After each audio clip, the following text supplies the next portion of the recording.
अपने आप जितेंद्रिय हो जाएंगे। शरीर एक रथ है, बुद्धि इस रथ को चलाने वाला सारथी है, बैठने वाला जीवात्मा है, मन लगाम है, इंद्रियां घोड़े हैं, विचरने की जगह विषय भोग है। ये घोड़े विषय भोग का चारा चरने के लिए जाएंगे। अगर मन रूपी लगाम को बुद्धि रूपी सारथी ने ठीक से खींचा नहीं तो ये खंडक में गिरा देंगे। और गिरे हुए बहुत फंसे हैं, और जीव इतना भोला बन चुका है कि गड्ढे में गिरा है फिर भी वो आनंदित है, वो उसी को सुख समझ रहा है, दुख को ही सुख समझकर। यही तो भगवान की विचित्र माया है। जिसे तुम सुख समझते हो वो सुख की छाया है, समझ पड़ती नहीं है गिरधर की माया है। भयानक दुख के अंतर में वो डूबा हुआ भयानक परिणामों को प्राप्त होगा, लेकिन उसमें सुख का अनुभव कर रहा है। त्यक्त संगो जित क्रोधो लघ्वाहारो, तो अपने आप जितेंद्रिय हो जाएंगे। देख लेना, घृणा हो जाएगी यार, घृणा। कौन सा ऐसा सुख है जो घृणा के योग्य ना हो? लौकिक बढ़िया से बढ़िया पदार्थ खाओ, तत्काल हम उसे वापस उलटते हैं, देखने लायक नहीं रह जाएगा।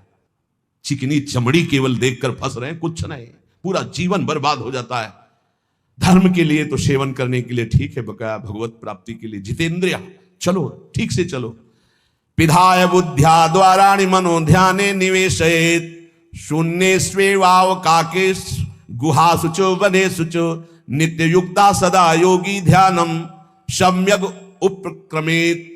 श्री दत्तात्रेय जी महाराज कह रहे हैं, बुद्धि को परमात्म चिंतन से इतनी बलवान बनाओ कि अपनी इंद्रियों के द्वारों से घसीट कर उसे भगवान में स्थित करो।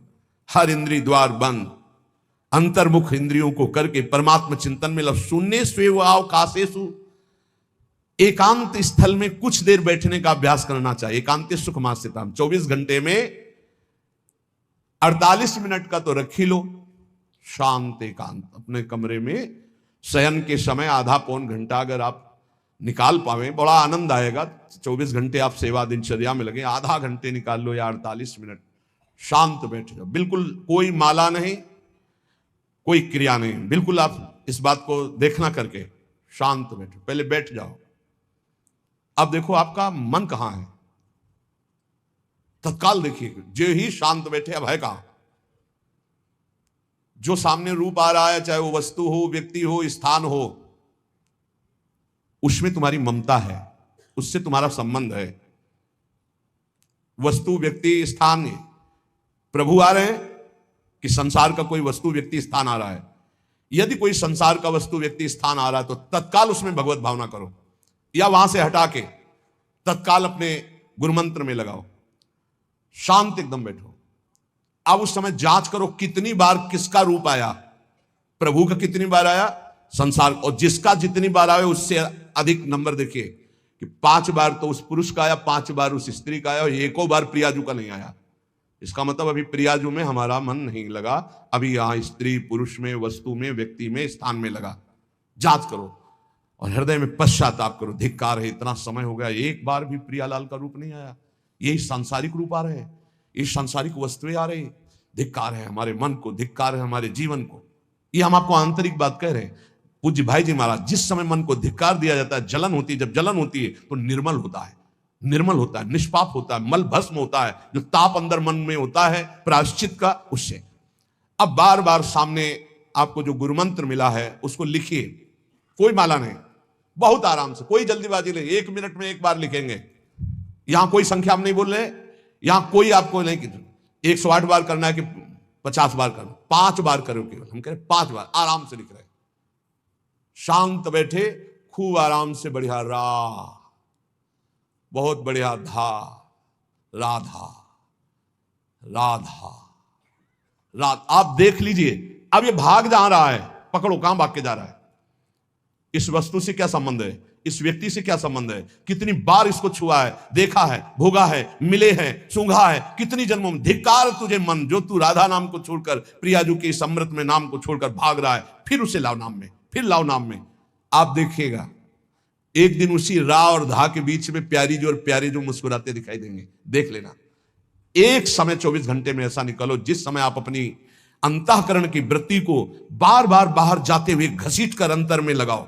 हर समय साधन में लगे हो, लेकिन एक समय इतना साधन कर, जो गृहस्थी में हम कह रहे हैं 10 मिनट शुरू करो भाई, 10 मिनट से 10 मिनट शांत होकर बैठ जाओ। 10 मिनट बैठने में क्या परेशानी, उस समय जांच करो। जहां जहां मन जाए वहां से हटाकर नाम में लगाओ। बार बार सुंदर स्वर्णिम अक्षरों से नाम लिख रहे, रंग बिरंगे अक्षरों से, रा और रंग से, बड़ी आ की मात्रा और रंग से, धा और रंग से, बड़ी आ की मात्रा और रंग से, ऊपर के ऐसे खेलो, मन को खिलाओ, राधा नाम में खिलाओ, डुबाओ इसमें। आप देख लेना, हमारी बात को समझ लो। केवल ये वो बात कह रहे हैं जो आपको प्रियाजू के रूप के ध्यान में डुबो देगी। यही राधा नाम रूप प्रकाशित करेगा। तेरो रूप कहे त नहीं आवे, श्री हरिवंश कछुक जस गावे, वो रूप ये प्रकाशित कर देगा। तो कहना शून्य स्वेवाव काशेषु, एकांत स्थान में जहां आपको विक्षेप न पड़े। ऐसी वृत्ति के समय अगर आपको कोई शोरगुल सुनाई दे रहा हो, आपका अभ्यास दृढ़ नहीं, तो एक रुई को ऐसे कपड़े में करके, महीन कपड़े में 2 बना लो, ऐसे लगा लो, कान में लगा लो, आवाजें नहीं जाएगी। अब ध्यान करो, देखो साधन की प्रणाली। और जब अपने साधन की बात होती है ना, तो आप हजारों अलग अलग आवाज करो तो हमें बस इतना समझ में आएगा कि चिड़िया चहचहा रहे हैं, आवाजें निकल रही, हमारे लक्ष्य में कोई अंतर नहीं पड़ने वाला। और अगर डूबना हो गया तो आवाज भी खत्म, श्रवणेंद्रिय होते हुए भी शोरगुल नहीं सुनाई देगा। पर प्रारंभिक दशा में ऐसा चाहिए। अगर आपको बार बार विक्षेप हो रहा हो, विक्षेप तो इतना कि घड़ी का टक टक भी बर्दाश्त नहीं होता, मन है ध्यान में बैठे ना, वो पहली बार खिड़की खुला है, खिड़की खुला है, खिड़की, अब उठो, पहले खिड़की बंद करके आओ। ये इसको बैठते ही देख लो कि कोई ऐसा प्रश्न तो नहीं कर रहा कि अमुक कोई बात हो, उसको निपटा दो पहले। हम सबसे पहला काम करते थे, अगर राधा वल्लभ जी के दर्शन करने जाने हो, हमें इत्र खरीदना है, तो सबसे पहला काम हम इत्र खरीदेंगे। क्यों? ये दर्शन नहीं करने देंगे, इत्र खरीदना है। बार बार कहेगा इत्र हमें दर्शन में नहीं डूबने देगा, तो पहले हम वो काम सब कर लेते थे जो राधा वल्लभ जी के दर्शन के बाद कर रहे हैं। अब दर्शन में तो केवल दर्शन। ऐसे ही जब हम ये जो 20 मिनट, 30 मिनट, 40 मिनट समय की बात करें, इसमें जब आपको समय देना हो तो कृपया मन के लिए कोई काम मत छोड़ना, वो बिल्कुल फुर्सत वाला। इसलिए हम कह रहे हैं सोने जाने के समय कि अब हम शयन करने जा रहे हैं, उस समय आप समय दीजिए। और अगर ये पहले ही बार में कह दे कि अमुक अमुक अमुक, तो तुरंत सुधार दीजिए, नहीं पूरे ध्यान में वही चलाएगा। वो बहुत बहुत ही विघ्नकारी रहता है जब तक निर्मल नहीं हो जाता। और जिस समय नाम पकड़ने लगता है, ऐसा आनंद आता है कि केवल रोने का मन करता है। आप इसको करिएगा जरूर, एकांत स्थल पे करिएगा। और जब ये करने विघ्न करे तो कान में श्रवण होता रहता है शोरगुल। तो ये हमने किया है प्रारंभ में, रुई में ऐसे, और एक महीन कपड़ा का बना के ऊपर कपड़ा से ऐसे, और ऐसे खूब ठास के भर ले, अब आवाज ले जाएगी। अब अंदर राधा राधा राधा, आनंद आएगा। ये प्रारंभिक है, ये आगे चल के इनकी जरूरत नहीं पड़ती अंतर्मुख होने पर। तो एकांत स्थल में जब इस तरह से साधना की जाती है तो उपासक का चित्त भगवदाकार होने लगता है। कह रहे हैं वही सच्चा सन्यासी है। वाग्दंड कर्मदंडश्च मनोदंडश्च ते त्रयः, यस्यैते नियता दंडा सत्यदंडी महायति। श्री दत्तात्रेय जी महाराज कह रहे हैं वाग्दंड, जिसने वाणी को, वाग्दंड मौन में स्थित कर दिया।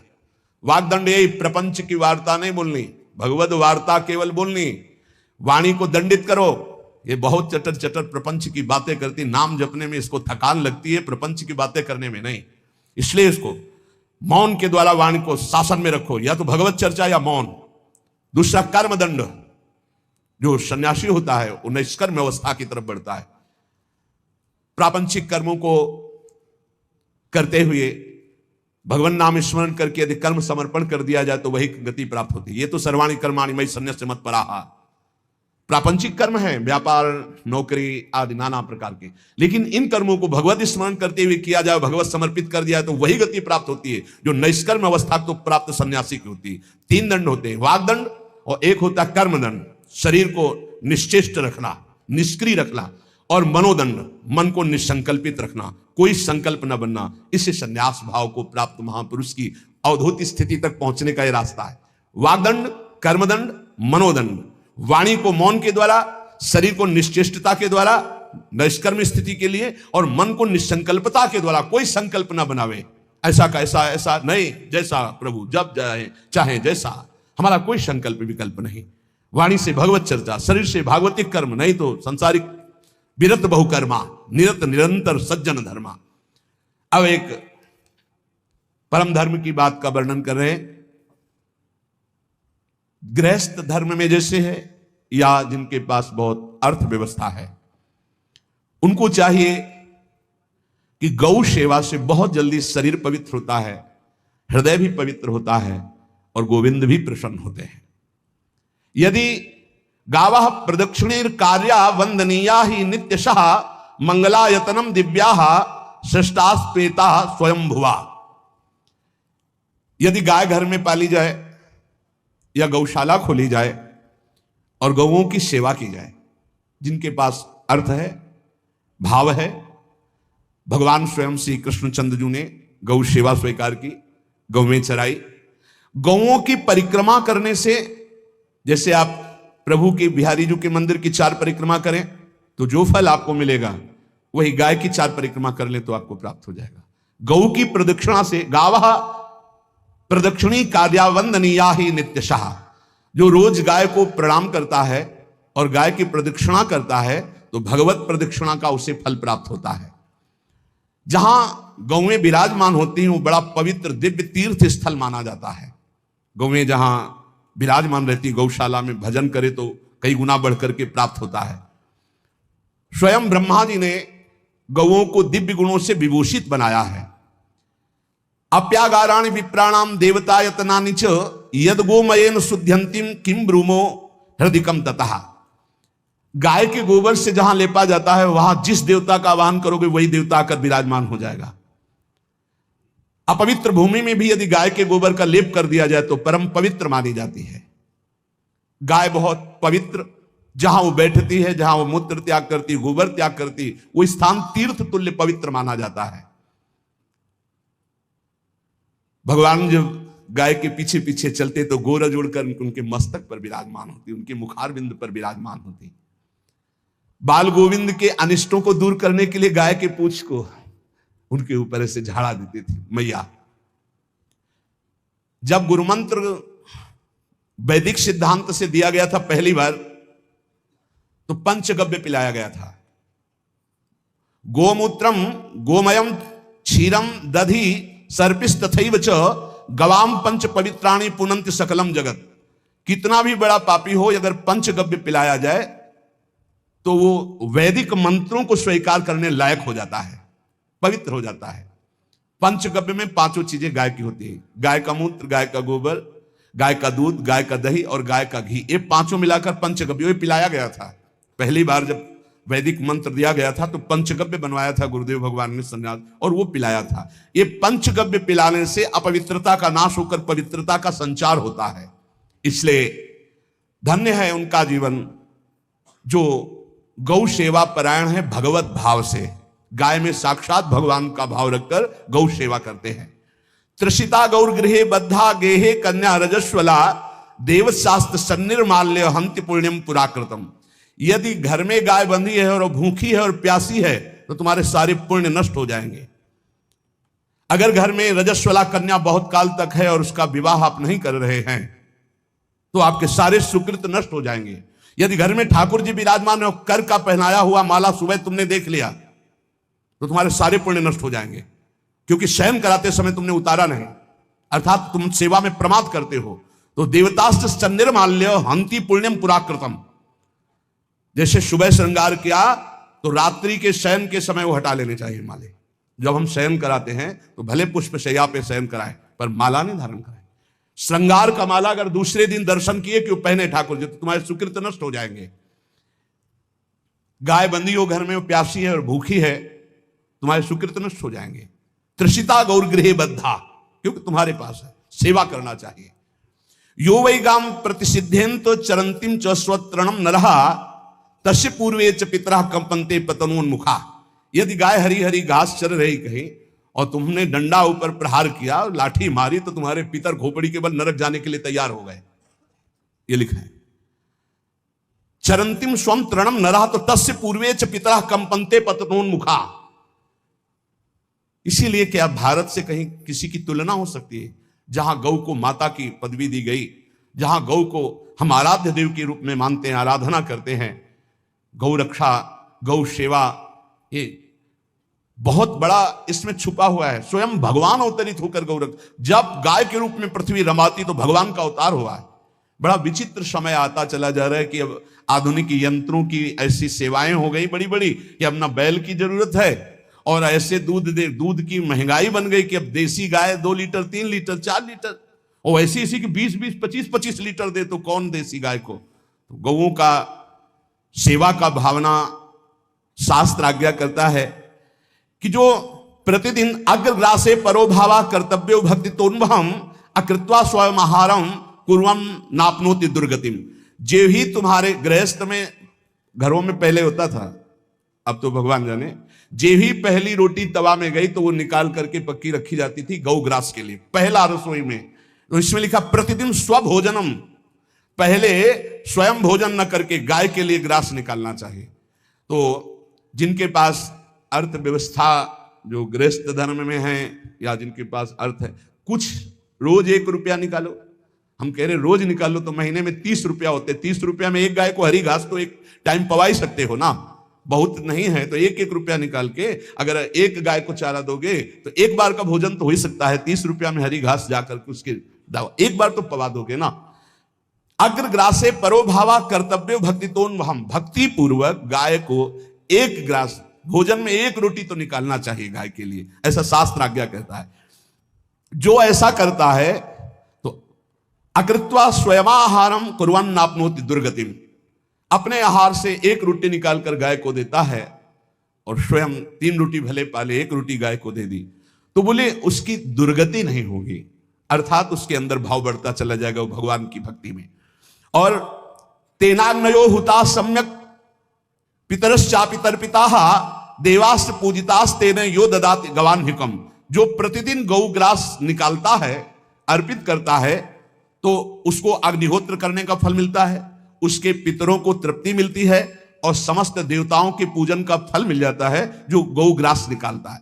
यो वै ताड्यते यष्ट्याधेनुम मर्त्यो विमूढ़धि, जो मूर्ख मनुष्य, जैसे अब गाय दूध नहीं दे रही, मार डंडे डंडे मार रहे हैं, इंजेक्शन लगा रहे हैं, ऐसे वैसे कर रहे हैं, उसको ताड़ना दे रहे हैं, तो बोले जो मूढ़ बुद्धि मूर्ख मनुष्य, यो वै ताड्यते यष्ट्याधेनुम मर्त्यो विमूढ़धि, वो गाय को लाठी से मारता है, डंडे से मारता है, हाथों से मारता है, तो धर्मराजस्य नगरेशा याति करवर्जिता, धर्मराज जी पहले अपने नरक में ले जा करके उसके कहते थोड़े थोड़े तिल तिल करके पहले इसके हाथ काटो, मरना है नहीं वहां, अब आराम आराम से थोड़े थोड़े पहले हाथ वर्जिता है, इन्हीं हाथों से गाय को मारा था ना, तो ऐसे थोड़ा थोड़ा काटा जाता है उसके हाथ, कर वर्जिता हा, उसके दोनों हाथ काट करके थोड़े थोड़े।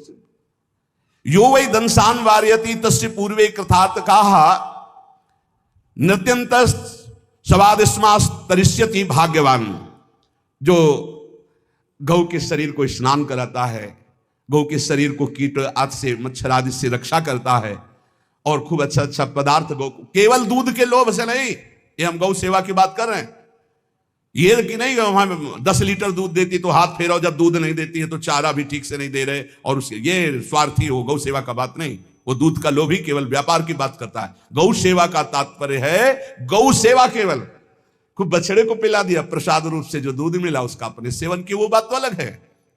अब बछड़े को तो जरा सा केवल पिन्हाने के लिए कर दिया और खूब सारा दूध लीटर में नाप करके जा रहा है, और उस समय तक तो खवाओ पियाओगे ही खूब अच्छे से, इसके बाद जब दूध देना बंद किया तो उसका आदर सत्कार खत्म, खोल के बाहर ऐसे वो प्लास्टिक खाते घूम रही है, तो ये गौ सेवा नहीं मानी जाएगी, वो स्वार्थ पूर्ति मानी जाएगी। जो सदैव गौ सेवा करता है, उसके डांस मच्छर हटाता है, स्नान कराता है, पीठ में हाथ फेरता है, उसके पूर्वज जो पितर होते हैं वो नाच पड़ते हैं, उनका मंगल होना शुरू हो जाता है कि हमारे वंश में गौ सेवक पैदा हुआ, बड़ा भाग्यवान है और वो गौ के द्वारा हमें तार देगा, ऐसा भाव। गौ सेवा हमारे सनातन धर्म में बहुत बड़ा स्थान गौ सेवा का है। पर एक बात ध्यान रखें, इन सब सेवा का फल है भगवान के चिंतन में निरंतर वृत्ति डूब जाए, हमारी एक एक वृत्ति एक एक क्षण भगवान के चिंतन में डूब जाए, अगर नहीं तो हम आपको उत्तर दे रहे हैं। कल प्रश्न हुआ था कि क्या गौ सेवा के बिना मुक्ति मिल सकती है क्या महाराज नृग जैसा कोई गौ सेवक हुआ है दानी? भागवत में पढ़ लेना, करोड़ करोड़ गायों को, करोड़ों गौशालाएं थी, एक दो नहीं, इसलिए कह रहे हैं करोड़ों शब्द कि आप उसको कोई ज्यादा ना समझें। पृथ्वी के कोई भूमि के कण गिन सकता है, बारिश की बूंदे गिन सकता है, लेकिन महाराज नृग की गौएं जितनी दान की गई वो गिनी नहीं जा सकती थी, ऐसा वर्णन आता है। अरबों अरबुद गौओं की सब स्वर्ण से अभिषिक्त करके ब्राह्मणों को दान करना।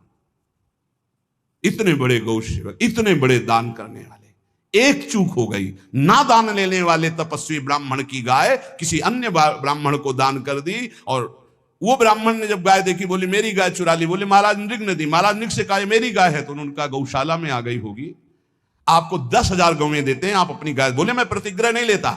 जिसने दान लिया था उसने कहा गाय यही लेके जाऊंगा। तो उनका आप गाय छोड़ दीजिए, आपको 10,000 गाय देते। बोले नहीं लूंगा। बस अनजाने के अपराध ने गिरगिट बना दिया था, कुएं का गिरगिट। पर भगवान बड़े कृपालु हैं, गौ सेवक थे, इसलिए गोविंद द्वारिकाधीश जी ने उनका उद्धार किया।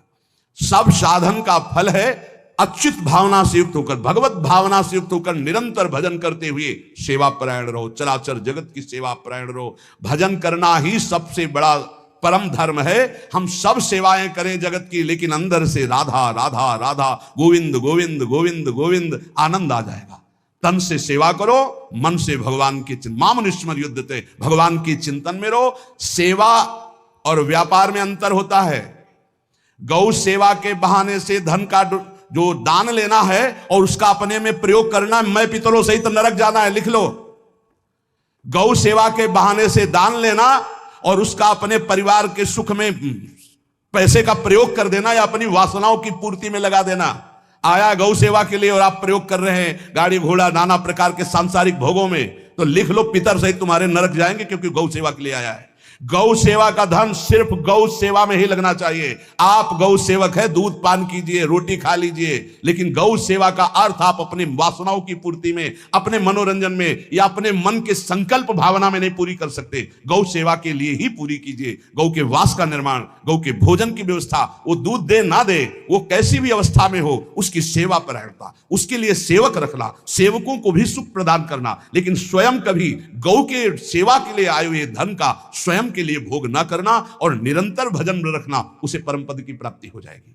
इसलिए हमारे सनातन धर्म में गौ सेवा का विशेष महत्व है और इस महत्व को सबको स्वीकार करना चाहिए। यदि आप गौ पालन स्वयं नहीं कर सकते तो 4 लोग मिलकर के, क्योंकि आज जो गायों की व्यवस्था वो बड़ी दयनीय हो रही है। दयनीय इसलिए हो रही कि दूध की अधिकता के चाह रखने वाले भैंस रखते हैं या विदेशी गाय रखते हैं। अपनी भारतीय जो देसी गाय है वो उतना अधिक नहीं देती कि 40 लीटर 30 लीटर 25 लीटर, बहुत अधिक देगी तो 5 और 8 लीटर। देसी शुद्ध गाय अपनी जो है वो 8-10 लीटर, बहुत जब व्यवस्था हो। नहीं तो अपने गांव में तो देखा है तो 2.5-3 लीटर से ज्यादा नहीं देंगे, 1.5 लीटर इधर 1.5 लीटर उधर, या बहुत हुआ तो 2 लीटर 2 लीटर, पर वो स्वर्णिम दूध होता है। जो दूध की चाह रखने वाले जन थे अब वो गायों को नहीं रखते, देसी गायों को कोई बिरला ही रखता है। अब पहले बैलों की जरूरत होती थी, गाय बछड़ा दिया तो आनंद होता था कि किसानी के काम में। अब तो ट्रैक्टर है तो बैलों की जरूरत नहीं। अधिक दूध के लिए अरे अब तो पशुओं की जरूरत नहीं, केमिकल से दूध बन रहे हैं, टैंकर के टैंकर। तो फिर हमारी जो गायें हैं उनकी बड़ी दुर्दशा हो रही।